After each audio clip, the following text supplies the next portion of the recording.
قصة جابر عثرات الكرام تعتبر من القصص الشهيرة في التراث العربي، والتي تظهر قيم الكرم والشهامة بشكل رائع. إليك القصة كاملة. قصة جابر عثرات الكرام.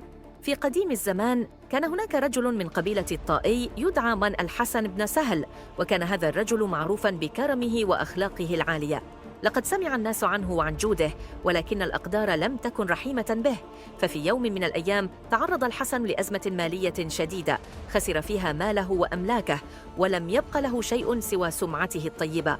أصبح الحسن مثقلاً بالديون، واضطر إلى مغادرة قريته ليبتعد عن أعين الناس بعد أن عجز عن سداد ديونه. وبينما هو على هذا الحال جاء إلى بغداد، ولم يكن يعرف ماذا يفعل أو إلى أين يتجه. في بغداد كان يعيش رجل يدعى عكرمة الفياض، وكان معروفاً هو الآخر بكرمه وجوده. وبينما كان عكرمة يسير في أحد الأسواق، التقى برجل غريب يبدو عليه الحزن والهم. اقترب منه وسأله عن حاله، فحكى له الحسن قصته. لم يتردد عكرمة لحظة واحدة، بل قال له: لا تحزن يا أخي، سوف أساعدك. فأخذه إلى منزله وأكرمه، ثم قام بتسديد جميع ديونه، وأعطاه مالا كثيرا ليعيد بناء حياته من جديد. عاد الحسن إلى قريته مرفوع الرأس، وأصبح يروي قصته لكل من يقابله عن كرم عكرمة الفياض.